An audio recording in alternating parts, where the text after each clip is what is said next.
Hello, hello, hello. Okay, so somehow for a few seconds, my sound system got disconnected. So I hope you can hear me now. Can you hear me now? Okay. So that is Luffy. Luffy usually is sleeping here, and then he would go out. So that is Luffy. Now, second thing I want to show you is my two paintings that I did over this weekend, the past weekend. So this is one.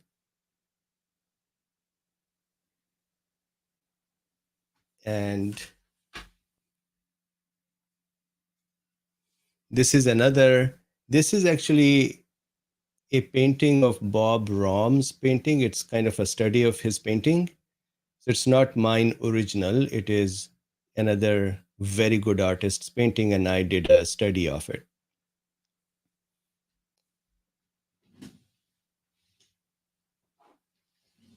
Okay. So because it was fresh, my hands got paint on it. Okay, so the first thing that I want to discuss today is the West Nile virus and how there are two, or I believe today it is three now, people who have died in Wisconsin or that area. So let's very quickly look at West Nile, and then we'll continue our chit chat and discussion. Also, on the discussion side, if you look at my videos, you would see that majority of the videos have higher view count, and this video, last chit chat, has only 3,000. I don't mind a lesser people. I actually enjoy being here together and having fun on a Friday evening. However, the YouTube algo does feel that this is something that people don't like, and then it just generally penalizes the channel. So I have today started it on KoolBean Cafe as well. And if you're all comfortable, we will switch to KoolBean Cafe after 3 or 4 talks. And in the meantime, I'll keep giving you the link for that. This is no attempt to grow that channel. Instead, it is just an attempt to keep the channels balanced. Okay, so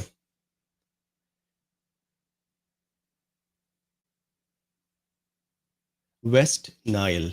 So let's look at it together. So I'm going to share my screen.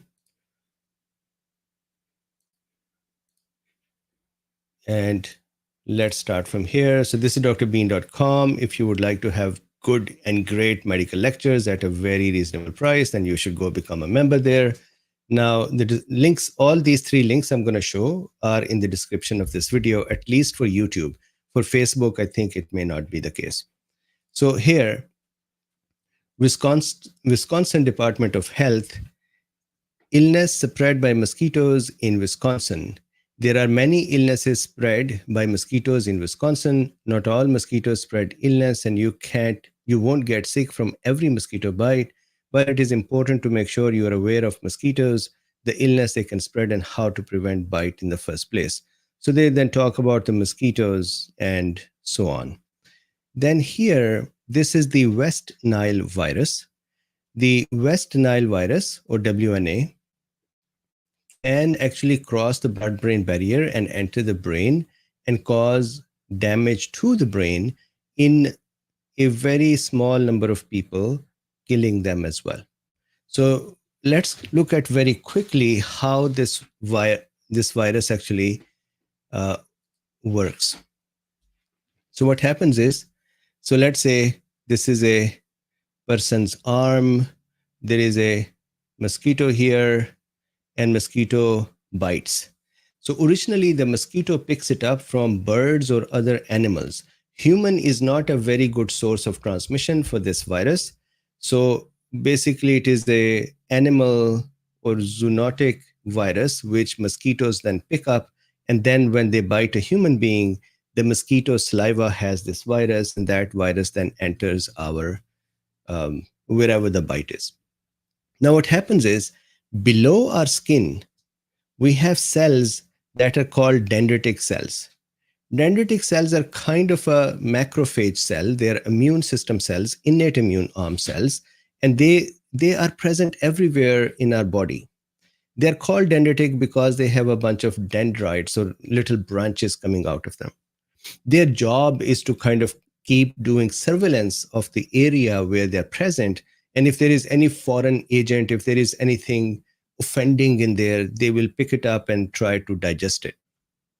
So here, when the West Nile virus enters the area under the skin, the dendritic cell, in its innocence and its responsibility, it will pick up this virus, not knowing that the virus actually would infect the dendritic cell itself.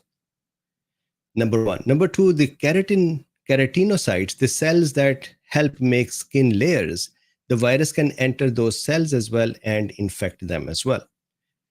Now, dendritic cells have a behavior that when they pick up some pathogen, when they pick up a virus, a bacteria, an allergen, anything, they run towards the local lymph nodes through the lymphatic channels. They go to the lymph node to present the virus to other cells to say, hey, look what I got. We need to fight this thing. So in that process, dendritic cell inadvertently, innocently ends up bringing the virus to the lymph node. Now the virus over there then starts infecting other cells in the lymph node, eventually spilling over from those cells into the blood, because lymph eventually go and becomes part of the blood. So that is how the viremia occurs, meaning the virus enters the blood circulation. Now from there, interestingly, this virus can cross blood-brain barrier. So it can actually enter the brain tissue. The question that how does it cross the blood-brain barrier is still not clear to us. So there are 2 or 3 hypotheses. One hypothesis is that these monocytes that are infected by the virus, the immune system cells, when these cells enter the brain, the virus is sitting in those cells, and so the virus enters the brain as well. So these cells act sort of a Trojan horse to bring the cell, to bring the virus into the cell, into the brain. That's one hypothesis. The other hypothesis is that the virus itself can infect the endothelial cells of the blood vessels, and from there it can then jump into the brain. A third hypothesis is that because the virus causes inflammation, that inflammation causes the blood-brain barrier to become inflamed and permeable, and that inflamed barrier is easy for the virus to enter the brain tissue. Once it is in the brain tissue, this virus preferably goes into the brain stem area. Now, brain stem has many vital centers. So it goes to brain stem and the spinal cord. So many vital centers, for example, breathing center, heart rate control, vomiting control, carbon dioxide response. So many such vital centers are sitting in the brain stem. So when the virus causes an infection in the brain stem, that almost can become life-threatening. But before that, the symptoms of meningitis and symptoms of brainstem involvement would appear. When the spinal cord is involved, that is an interesting one. So let's say we make a spinal cord over here. A spinal cord, this is a section of the spinal cord. Spinal cord has a ventral part. So if we cut the spinal cord like this, there is this ventral part or the frontal part, and then there is a dorsal part. The frontal part here is motor, meaning when the nerves come out of the frontal or the ventral side, these are motor nerves and they go to muscles and they help move the muscles. This virus can infect the anterior or the frontal or the motor area of the spinal cord, causing polio-like symptoms where the person develops paralysis. And that is because the virus has infected the neurons of these nerves. Now, there is also one more hypothesis for how the virus reaches these nerves, and that is called retrograde transmission. What that means is that imagine there is a neuron here, cell, and this is the long nerve coming out of it. They think that it may be that the virus actually, infects the end of the nerve present wherever the mosquito bite was. And from there, the virus travels through the neuron all the way to the nerve cell body, and from there it then infects the remaining brain tissue. So that is the retrograde transmission is another hypothesis for its transmission. But this is true that it can, in lesser than 1% of the patients, it can involve their brain tissue, and there is the possibility of severe complications, which may be lifelong if the brain damage occurs, or even death. Now, the symptoms are very similar. In majority of the patients, there is actually nothing much other than fever and headache, and the patient recovers. But in some patients, the situation can actually become more ugly. So if you see here, history and symptoms, the incubation period of the West Nile virus varies from 4 to 14 days. Symptoms tend to last, let me make it bigger, last 5 to 7 days and include fever in at least 1/4 of the patients. The clinical presentation of West Nile virus in most cases include myalgia. Myalgia is kind of weakness, malaise, that is kind of a mood, you're down, and a low-grade fever. Other associated symptoms include headache, eye pain, vomiting, anorexia, and up to 50% may have maculopapular rash, a rash on the skin which is kind of bubbles up on the trunk, appearing upon the defervescence. However, in rare cases, the virus can cause neurological symptoms including severe muscle weakness, changes in mental status, seizures, or flaccid paralysis. These patients initially present with the features of encephalitis, that is infection of the brain, and or meningitis, that is infection of the brain layers or covering membranes that progresses rapidly, and they require ICU care. Now, for the most people infected with West Nile virus have a history of travel to an area where the virus is endemic during the summer or fall. So, of course, nowadays on the eastern side, this virus is prevailing. Treatment is primarily supportive care. And so this is what the West Nile virus is. So at least this is an important general information that we should be aware of and try to avoid viruses as much as we can.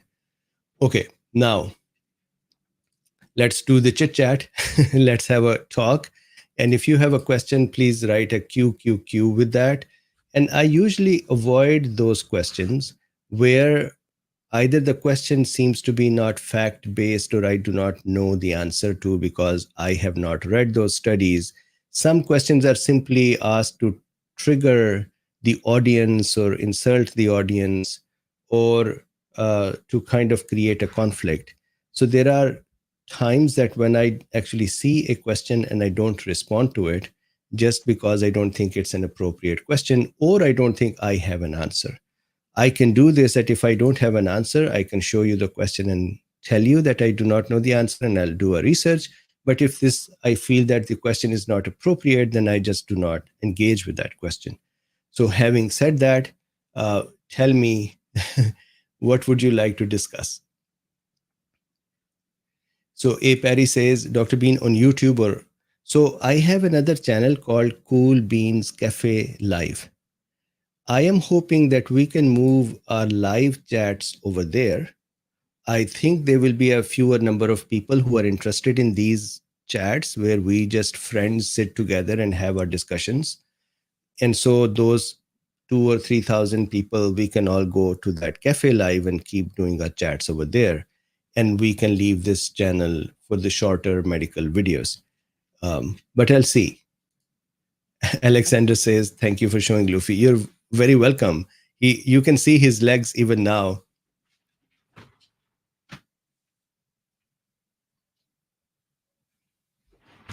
And I think you can see his ears as well. So this is the plan. So what I'll do is from the next week, I'll start putting the link for the YouTube Cafe Live here as well. And so we can, during the talk, it is live over there right now as well. We can just start switching. And then from there, in another few weeks, we'll just switch 100% over there. Or if by some miracle, more people start watching this and liking this, then that will continue here. So let's see. Linda says, do you build immunity to the virus if you've had it before? For instance, I wonder, I've been exposed, not reacted much, but now have some immunity. Yes, that is true. So whenever you are exposed to a virus or a bacteria, you do develop immunity. The problem sometimes is that the virus would shift. It would change its structure a little with every genetic, with every replication, or in the case of cell virus, the divisions that occur, replications that occur, it can change the genetics, and those genetics can change the structures, and our immune system might become unable to recognize that structure, and the virus may be able to infect us again and or cause symptoms. But generally, yes, we do develop immunity.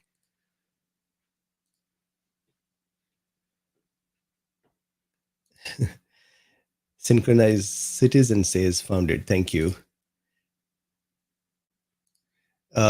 Tika says, Dr. Bean, this is worrisome. In Costa Rica, we have dengue oroquia, a worm that causes illness called Berendor, and now all this is strange. True.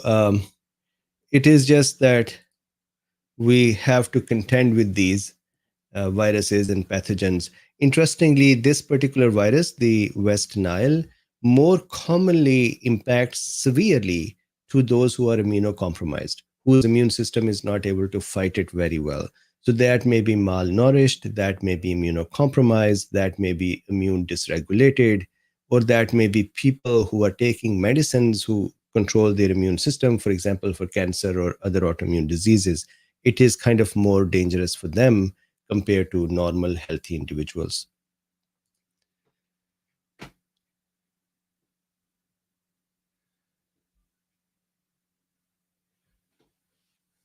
So B Clarity says, I'm glad you quit smoking cigarettes. I used to smoke when I was in medical college. I used to smoke a lot. Okay, so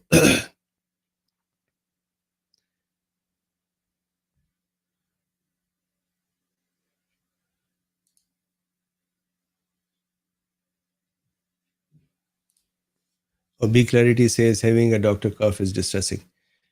Sure.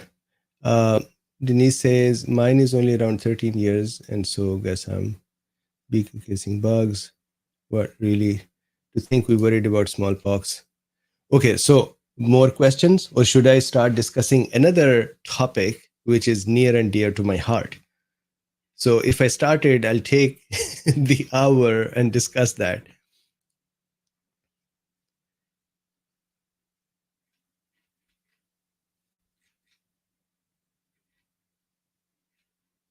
What do you think? Okay, so let's start. Here is something that is near and dear to my heart.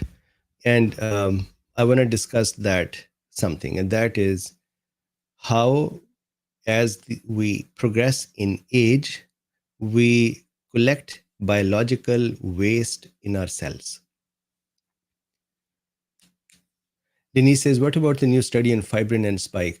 Denise, I will have to look it up and read it, and then I can talk about it. So the thing that I want to discuss is, if there are no questions, which I am not seeing any questions, so I'm going to have this discussion. As we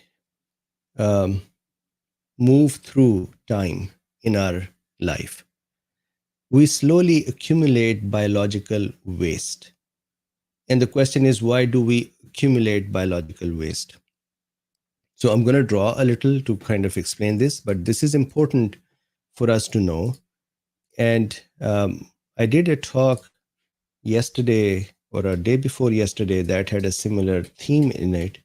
So imagine that this is a cell. Now, this cell, of course, receives energy and nutrients.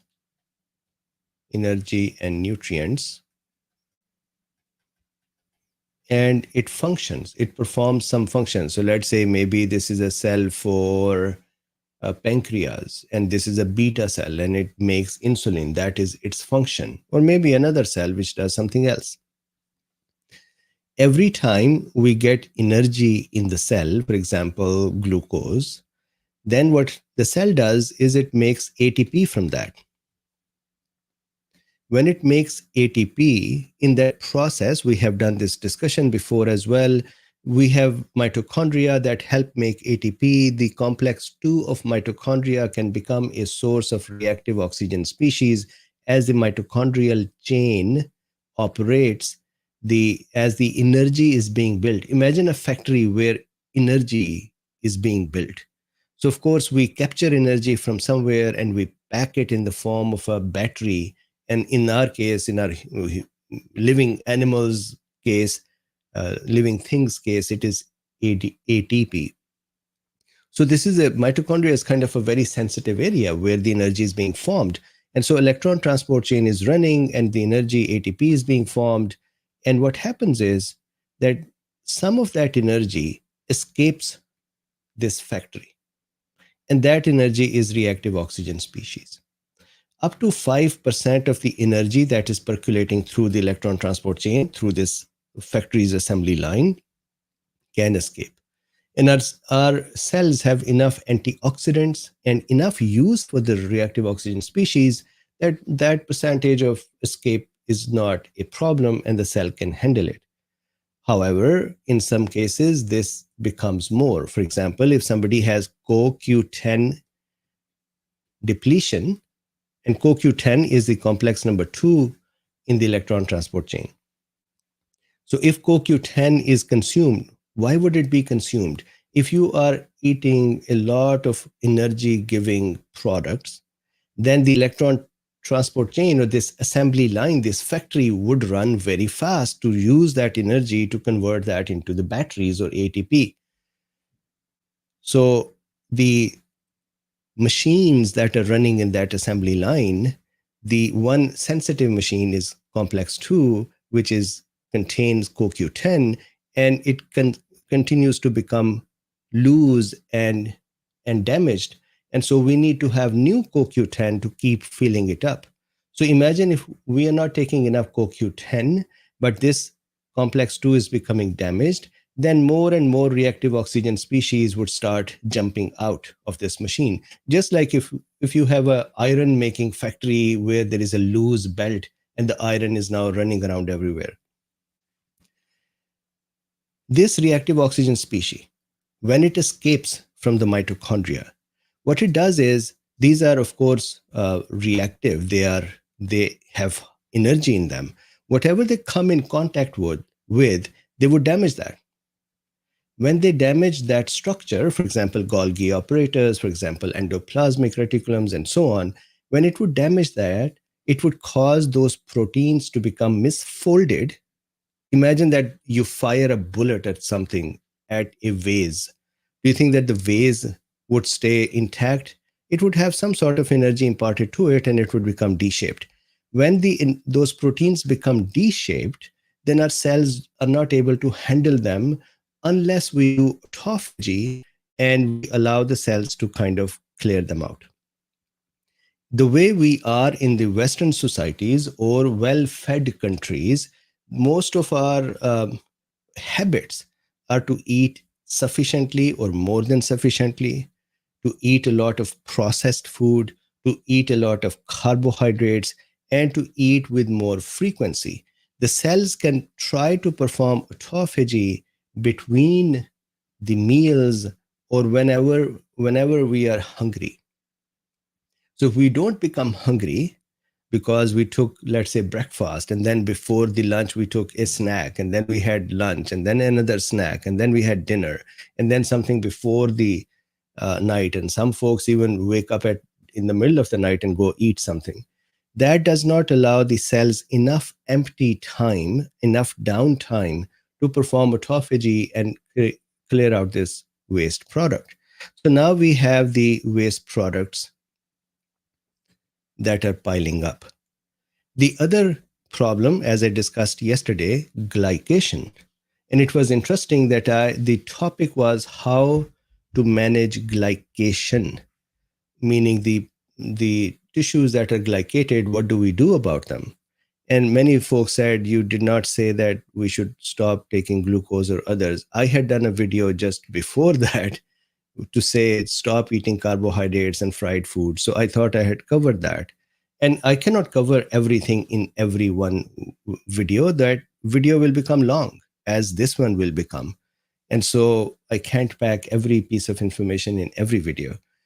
So here, I hope you understood the mechanism of glycation from yesterday's video. Once the tissue proteins become glycated, they also are now permanently damaged. They have this mud on them. And those damaged proteins are now sitting in the cell as well. So you can actually imagine that in the early part of our life, there would be just very tiny accumulation of these. Plus, our cells are much more active. There are growth hormones available. The cells are cleaning themselves much more efficiently. And as we age, these products, more and more products start filling the cell. This is the biological waste collection.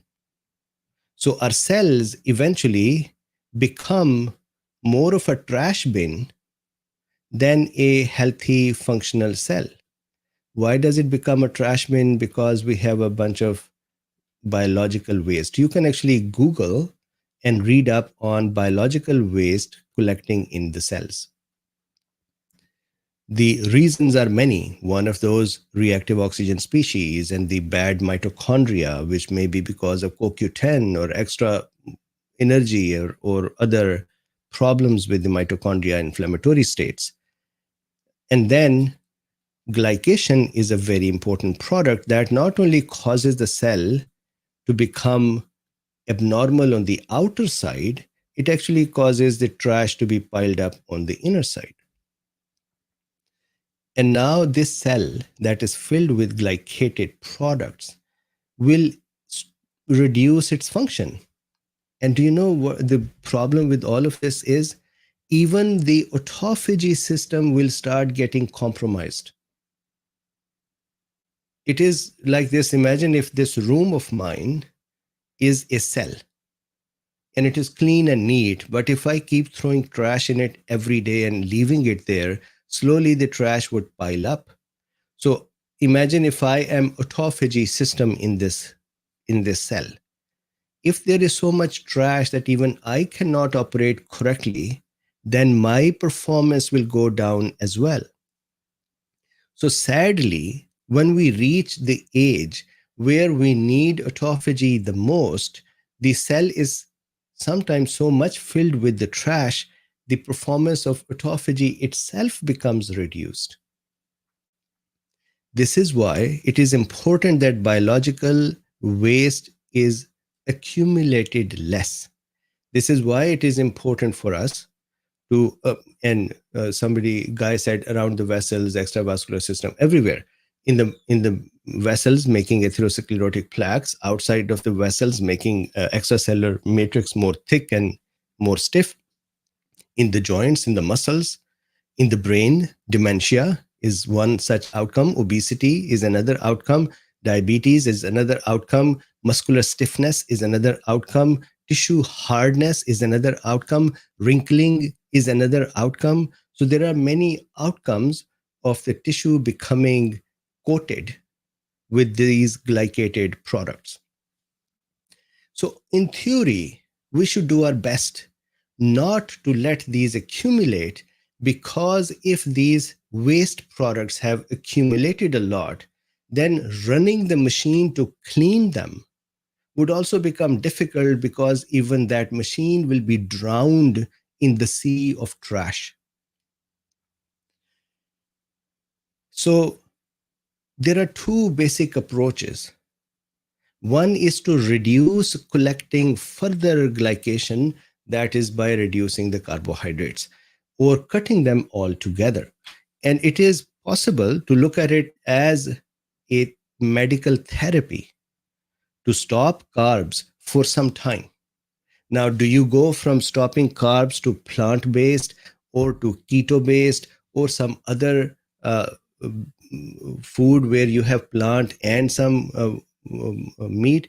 That would be your choice. That would have to be your whatever from your health point of view, from your own ethics point of view, whatever is your choice is your choice. The point is to reduce carbs. How do you reduce them? You can figure that out. I can't give a generalized answer. I can't ask everyone to become plant-based. I can't ask everyone to become carnivore. You have to figure that out. But important thing is to reduce carbohydrates.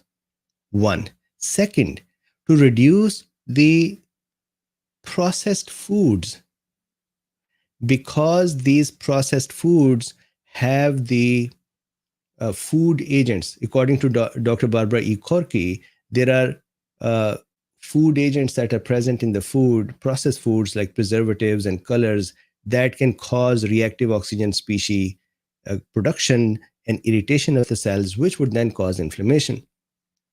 And if you would like to read this, just Google for Banting Award 2011, and that would come up. That is Dr. Barbara E. Corky's lecture. So processed foods less, carbohydrates less. So that would help further accumulating waste. Now, previous waste that is there, that becomes a problem. Now, there has been, our body has no mechanism to clear those waste products away other than the autophagy. And autophagy performance continues to reduce when the machines are drowned in this waste product. There can be some things, as I discussed yesterday, camphoros, quercetins, resveratrol, that may help, but we should not allow that situation to appear. So this is an important message that I wanted to put in front of us. This also ties into my previous video that I talked about the continuous glucose monitor that has become available in the US. It was already available in Europe, and now it is available in the US as well, the Stelo by Dexcom, and you can buy this. Some folks said that, hey, $100 or $99 is too high a price. I understand this. Some of us cannot afford it, and I totally sympathize with that. Having said that, trying to understand what will cause a glucose spike at the cost of $100 may be worthwhile if our health is at stake. So if that is not possible, then simply cutting carbs will help. Otherwise, if one can have the continuous glucose monitor, then you can figure out that for your body, what food mixture, what food combination, what way the foods are working with you to create a glucose spike or not. For example, you could decide that you would take carbohydrates, but take them after the rest of the meal. Maybe the proteins and the vegetables and other things come first, then carbohydrates, and that causes reduced absorption of carbohydrates and lesser glucose spikes. Similarly, you could decide that I'll take more, let's say, raspberries or blueberries or other such foods, and you can see what kind of glucose spike they produce.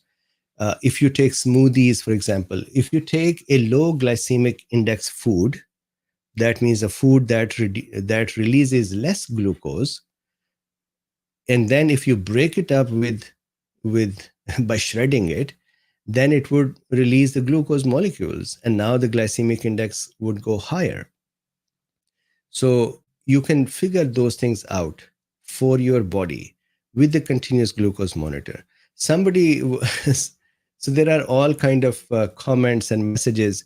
Somebody said, forget about buying the monitor, just look at other people's results. I think at the end of the day, carbohydrates need to be cut. So if you cannot get it, then simply just cut the carbohydrates for a few weeks, months, and bring yourself to a reset position and then go from there. If you can, then my gut's behavior, my body's behavior is going to be different from another person's behavior. The reason for that is my body's inflammatory state is different, my GIT's performance is different, my microbiome is different, my health state, my liver's state, everything is different. So something that may give you a glucose spike may not give me a spike because I'm not able to absorb it well, and vice versa. So knowing your body and how does it react to foods for you at least once in your life is an important thing. I am not a salesman for Stello, so this is not a, a sales pitch for them, but I think this is worthwhile because carbohydrates sit at the base of all kinds of damage to our body. Okay, so I have now given one more set of topic. Let's see if there are questions. John says, would the glucose monitor work on dogs? Serious question. I haven't seen the device. So it may actually. So what that device has, it has a tiny little pin-like area, plastic needle that you punch to the back of your muscle, and that causes that little pin to start filling up with blood. And from there, the sensor would start transmitting the glucose readings to your app, and you can now see it. I would suspect that if that sensor comes into contact with the dog's blood, for example, it is applied somewhere where on a muscle where it can be bathed in a similar way, then it would do something similar. What I do not know is because it is not calibrated for the dog, I have not much more things to say about it. You may have to do some glucometer readings of the dog with the sensor to kind of figure out how well that sensor is working. But in theory, it should. Denise says that I use an old-fashioned finger prick, and that is totally fine. I use old-fashioned finger prick test as well. However, for me to do it every single time, let's say I eat something and 10 minutes later, an hour or half hour or 2 hours later, I think continuous monitor is just so much beneficial. So Dear Me says, is this another way to look at insulin resistance? So insulin, whenever the glucose spike occurs and our body is not able to bring the glucose back towards normal, then there is a problem, either too much glucose or insulin resistance or too little insulin. There are many pathologies. In a type 2 person, maybe this will be an indicator of insulin resistance. But why I don't want to say that is there could be less insulin. Let's say somebody is not making sufficient insulin, or let's say somebody is making incorrect type of insulin. So sure, possible. But for insulin resistance, there are more tests as well. This is just saying that is your body taking up glucose correctly or not, number one. And number two, your body may actually be taking glucose correctly. You may be all healthy, no diabetes. The spike occurs and then the glucose goes back to within 2 hours back towards normal. The question is, what things are causing spike? Because we would like to avoid spikes. A baseline glucose level, for example, 80, 90, is needed in our body. If we do not take enough glucose to produce that baseline level, then our liver will make new glucose to do that, because our kidney needs a lot of glucose. Our red blood cells need a lot of glucose. Our sodium potassium pumps need that means neurons and muscles need a lot of glucose. Our brain entirely works on the glucose, at least in the beginning, and keto, you can switch it. So because we have body tissues that cannot work without glucose, if you don't eat glucose, your liver will make it. However, whenever there is a spike of glucose, that spike is imagine dusting up in the tissues of dirt, and that dirt will then settle on the tissues and make them dysfunctional. It is the spikes that you have to figure out. And even if you are healthy, your pancreas is working good, your insulin is given correctly, and it is managing glucose correctly, you still should know what causes the spikes so you can start figuring out how to reduce the spikes and stay healthier for longer. Why to become diabetic? Denise says, I get hypoglycemia. Yeah. So, and the Stello cannot talk about, it cannot sense hypoglycemia. An honest doubter says, is there a difference between glucose and fructose? Yes. So there is a difference in these molecules, and fructose can actually bypass a glucose 6 phosphatase pathway and go just below the 2,3 bisphosphate and get added to this. In that way, fructose can bypass many of the glucose controlling mechanisms and just get into the ATP formation. So it can become bad for some.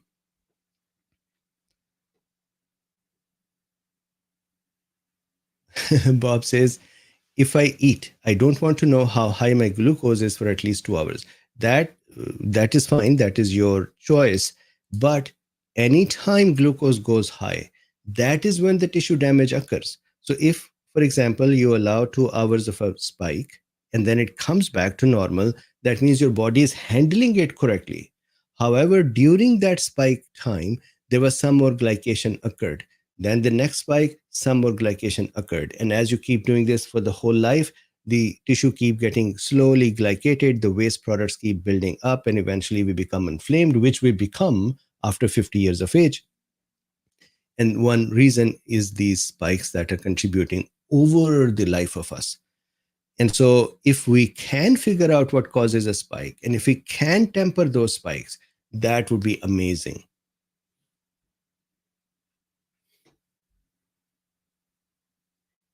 An honest doubter says, Dr. Mubin, have you ever tried fasting? Thoughts on it? So I fast in Ramadan for 30 days. And then I have done intermittent fasting and I really enjoyed it. Now I would probably some Muslim friends here will become upset with me. Muslims have made fasts sort of a joke.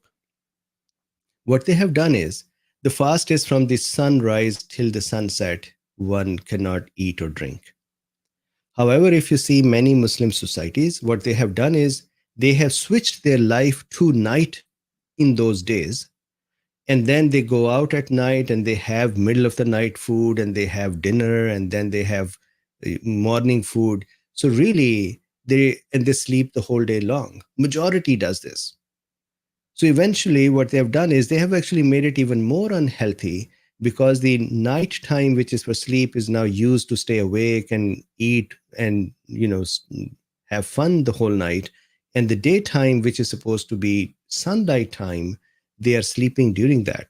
So they actually become even more unhealthy than the benefit of fasting. So I do intermittent fasting every so often, and I really enjoy it.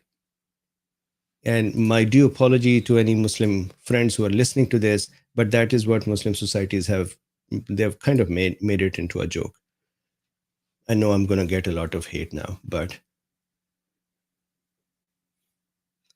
So Kim in Nature says, does our body make our CoQ10? I think we get CoQ10 from our food, and we should just continue to get that. A. Perry says, is taking CoQ10 beneficial? I heard it's good for heart, but possibly in other cells. So CoQ10 with a balance is always going to be good, because anytime your body is under stress and the mitochondria are running overtime, and you could add the stress to the body for CoQ10's context by just eating extra. That would run the mitochondrial factories fast enough, because they're capturing the energy and filling it in ATP, and the CoQ10 is going crazy and getting damaged. So if we can supply CoQ10 from the food, great. If not, from the supplement, great. And that would keep mitochondria healthy.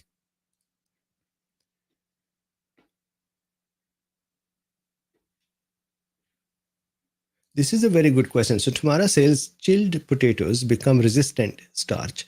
Can you do a comparison with fresh boiled and tell us the results? That will be a very interesting one, Tamara. I do not know the result, but I'll look it up.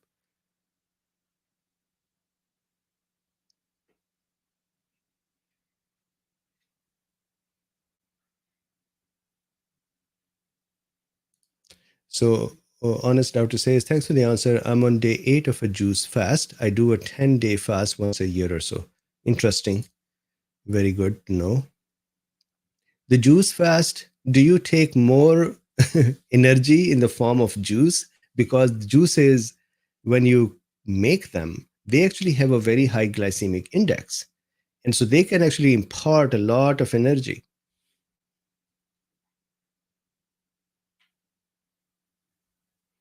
So Stephanie says, what can you share about CCK, CCK4 effects, GIT, and neurological? Stephanie, I'll have to look it up. I'll have to research this and then discuss it. Let me not open my mouth without deeper understanding. There should be a way to capture these questions to do a follow-up on them, because they would disappear from here. My promise will be to you, then I'll forget as well, and you'll say Dr. Mubin does not follow up. They should be. So the audience here, please tell me what should be the right way to capture these questions and probably list them out somewhere, and then we respond to them one by one.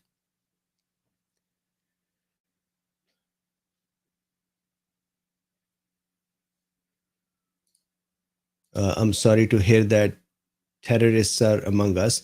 I think I have the new COVID. I'm so sorry. Are you doing okay? I hope you are recovering well. Um,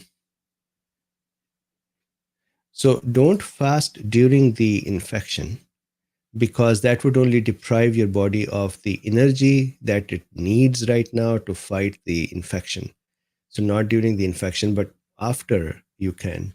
And again, with your doctor's advice, because I do not know your health status.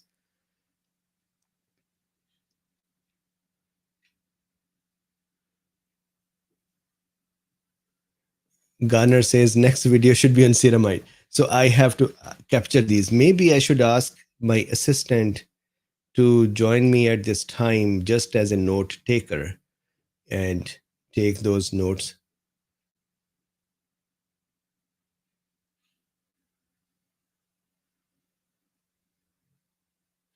So honest doctor says 10 apples, 3 lemons, ginger, as well as 1 watermelon a day.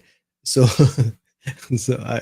I have no idea how much calories and how much glycemic index that juice has. So I can't say it is good or it is not good. You'll have to do the math.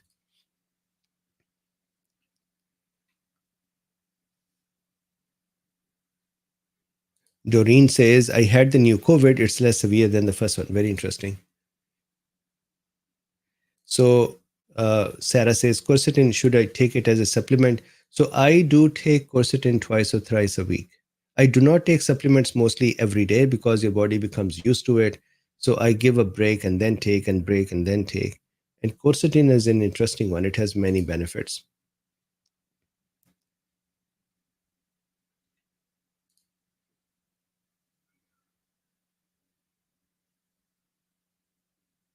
Nipa says, we drink methylene blue daily. Wow. I am 60, feel great. You don't look 60. I believe in NEAT, non-exercise activity is daily active movement. Daily active movement is amazing. 10 minutes walk after the food is such a healthy thing. And if you are just doing daily movements, you stand up and you do a little movement and you take a chance and move every time you get a chance, that is amazing. Because remember, I did this study that people who walked 2 to 3 minutes every 45 minutes had much better health and much lesser glucose compared to those who don't. Just 2 to 3 minutes after every 45 minutes. And I need to tell that to myself as well, because I sit here the whole day long and prepare for these things for you. And then very rarely I stand up and walk. Terrorists are among us says, I wish I moved more. Me too. Kim in Nature says, thank you, Dr. Bean. You're great. You're very welcome. I hope I can capture these topic requests and work on them. Denise says that I had the opposite experience with the new COVID variant being worse than previous Omicron variant and almost like a mild original one. Oh, wow. Okay, so let me ask you a question. So your test, what is biological waste? Not the poop or urine, the biological cell waste. Think about that. And number two, how is it produced? And there are many factors for it, but two main factors: reactive oxygen species and glycation. How do we reduce production of it? Less carbs. How do we remove the one that is already there? There is no better way than autophagy. Otherwise, our body has no mechanism. There are some foods or supplements. The reason that drugs that remove glycated products have failed is that our bodies have a legitimate need to attach glucose to many of the proteins and lipids and make glycocalyxes.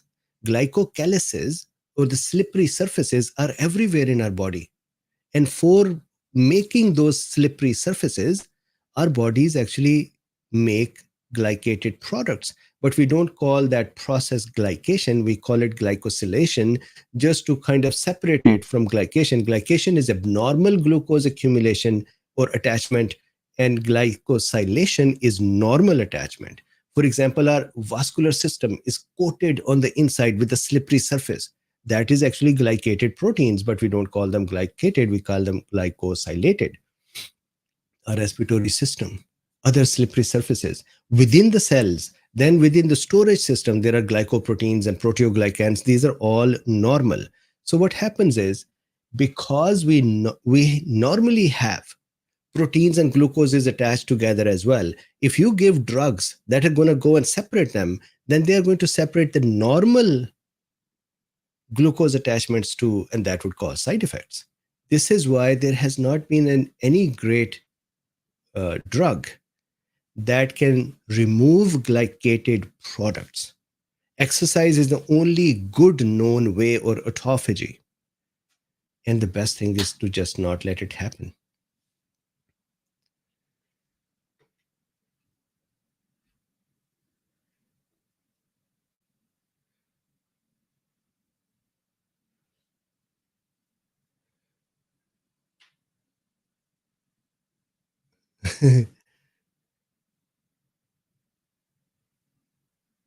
So, honest doctor says, I had ChatGPT do the math. Calories approximately 2164 calories of the entire juice mixture. Glycemic load approximately 233, high largely due to the watermelon. So this may actually be causing no change or even damage. Again, I do not know the spike and how long the spike is staying and what is your basic need for the calories and how much calories are coming in. So meaning I'm just sitting here and saying, but this may not apply to you. But this could be actually not the, it may need to be tuned further. Nipa says, forget to add, intermittent fasting is amazing.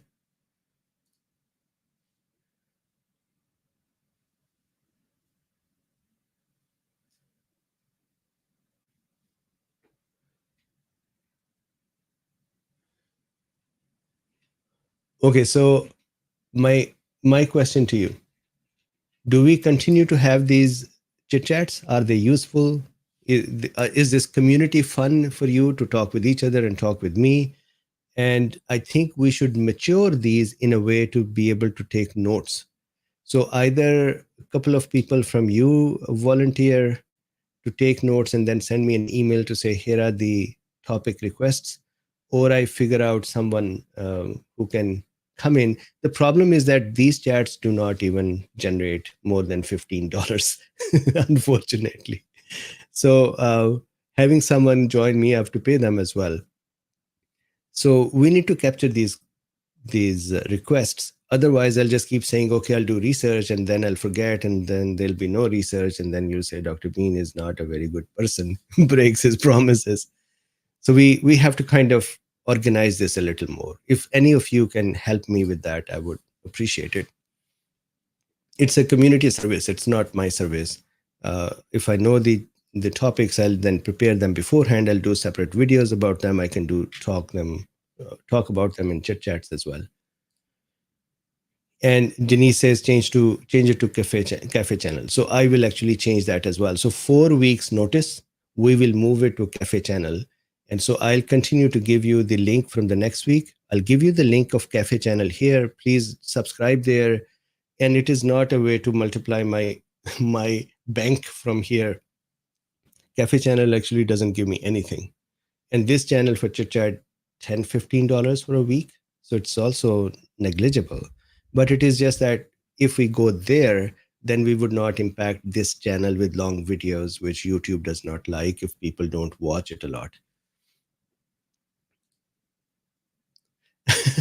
That is, Sumanga says, I'm sure that there's a bot. I'm sure there are bots collecting data. Jim says, is Cafe Channel an app? KoolBean Cafe is another channel on YouTube, and we can use that for longer videos, these chit chats. Tamara says, okay, Cafe. Sigrid says, please continue this, entirely enjoyable and valuable. Thank you very much. Paul says, chit chat once a month is a good idea. If we go to Cafe channel, I can do once per week. And I actually enjoy talking with you all as well amongst friends, so that it helps me too. A. Perry says, I have to study those glycation words so I can get them straight. So let me explain it once more before we break. When we eat glucose, our bodies have a use, other than using that glucose for energy, our body uses glucose to create slippery surfaces as well. And do we need slippery surfaces? Yes. Our blood vessels internally are very slippery. They do not let any blood cell or protein to stick to them. And how do that slippery surface come into being? Glucose, every molecule of glucose attracts 4 molecules of water like magnet, and it holds them. So these cells can hunker down under a blanket of little protein. Imagine my hair are protein, although I'm losing them and soon I would not have them. But imagine these hair are little proteins to the cell surface. And then they attach glucoses to them, which then has water attached to them. And now that becomes a slimy, slippery surface. And then the cells sit down like this and things can just kind of slip off of them. This is a legitimate need. This is a physiological need. And if this is not present, that causes disease. This process where glucose is connected to lipids and proteins using enzymes is called glycosylation. Glycosylation. It's a normal process. If we have a lot of glucose, greater concentration of glucose, like dust in the, imagine if there is construction going on near our house and there is dust and dirt that is rising up the whole day long, it's going to keep settling on our furniture and floors and curtains and everywhere. That is the condition when we have a lot of glucose. Maybe that is because of insulin resistance, or maybe that is just because we eat a lot and create huge spikes of glucose. That spike of glucose brings so much concentration of glucose that glucose just attaches. We call it spontaneous bonding. It just, because glucose has a bond which is very reactive and it can react with amino side of the proteins, it just spontaneously attaches to them. And that happens without any enzyme, and that happens without the desire of the cell. And this is called glycation. Now, when this glucose attaches, in the beginning, that attachment is kind of weak. It's not very strong. It can actually still go off if you start exercising. So this is why walking after the meal or doing some exercise a little after the meal can actually kind of dust off that glucose that is trying to attach to the proteins. This is called Schiff base. I'm giving you terms now. Schiff base, SCHIFF base. Now, Schiff base, once it is formed, this glucose with the protein or the lipid, it then starts kind of organizing and kind of becoming more connected with this. Once it is a little more stable, it is called Amadori product. And finally, it very tightly becomes adherent. That is called advanced glycation end product. Once it is advanced glycation end product, it's not going to go anywhere. It is bound there. This is glycation. Whenever that glucose, and we all have it. Every time we have eaten glucoses, we have created glycation. Some have it faster, some have it lower, but we all have it. And we all need to reduce it. So I hope, Perry, that helps with the terms. Glycosylation, glycation, shift base, Amadori product, advanced glycation end product. These are the terms.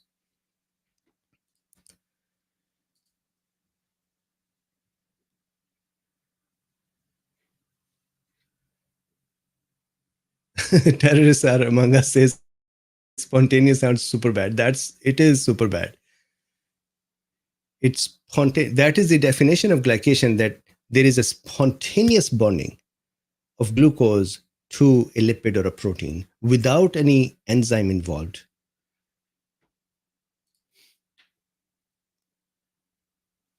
Absolutely. So Crispy says, is it best to fast for 1 or 2 days to detox to our body? Look, walk or movement every day, especially after the meal, to shake off those glycation products that are forming. That is one. Lesser carbohydrates, no carbohydrates is the best answer. But then if you do a fast, even 1 day, you are going to allow autophagy to occur. You are going to chip away some trash. So whatever you can do, that would be amazing. It would be better than nothing.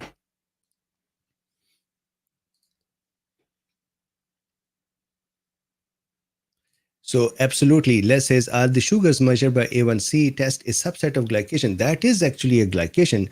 I would call it glycosylation because it is a normal buildup.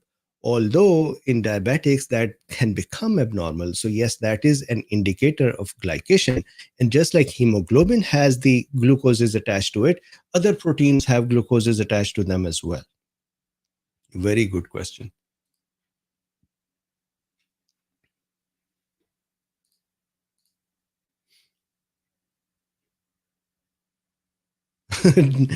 Terrorist says, terrorists are among us says, I love me some carbs. Me too, but that is what we have to get away with.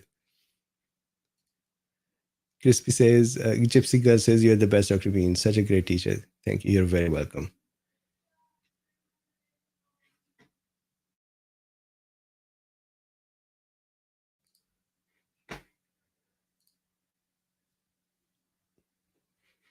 Okay, so Muhammad Khalid says that new research says X chromosome is disappearing. Is this true?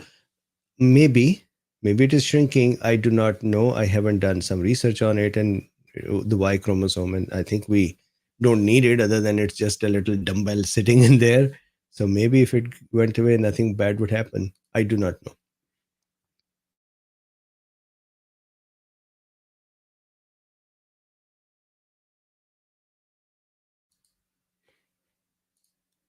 So,